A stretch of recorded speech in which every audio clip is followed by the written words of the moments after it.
पतिं विधीशशक्रदेव वृन्दवन्दितं वत्सगौतमात्रिकश्यपादियोगिपूजितं भक्तवर्य दैत्यराजपुत्रसन्ततार्चितं श्रीकरं नृसिंहमाश्रये दयाघनं हरिम्।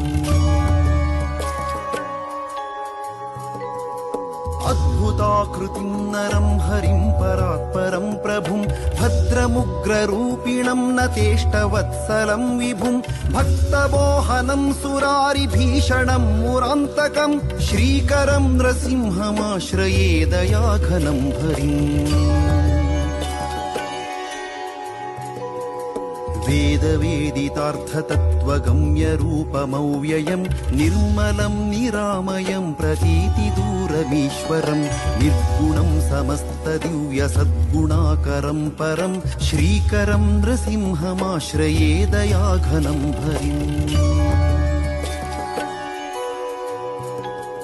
सूर्यचन्द्रलोचनं त्रिलोचनेन पूजितं सिंहविक्रमं त्रिविक्रमं त्रिलोकपालकम् अक्रमादिदोषपूर्णदुष्टमारणक्रमं श्रीकरं नृसिंहमाश्रये दयाघनं हरिम्।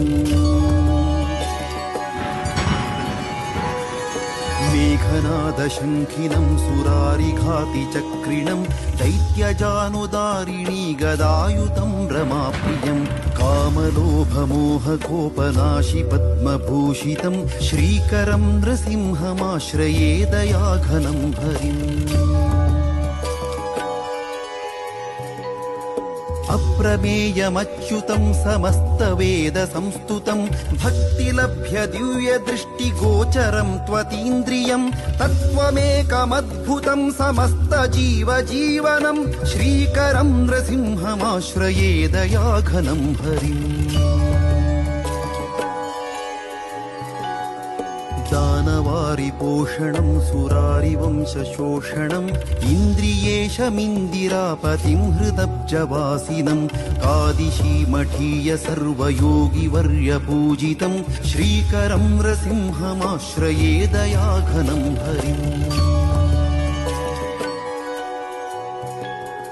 भक्तभीष्ममुक्तिदं विभीषणाभयप्रदं कादिशीमठीय राघवेन्द्रनेत्रगोचरं पन्नगारिवाहनं भुजङ्गराजशायिनं श्रीकरं नृसिंहमाश्रये दयाघनं हरिम्।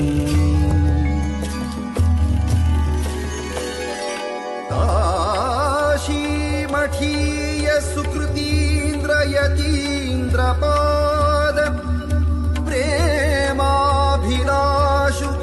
सुधीन्द्रयति प्रणीतम् स्तोत्रं पठन्नरहरेर्नियतं मनुष्यः प्राप्नोति भक्तिमतुलां गरुडध्वजस्य इति श्री नृसिंहाष्टकम् इति श्री नृसिंहाष्टकम् इति श्री नृसिंहाष्टकम्।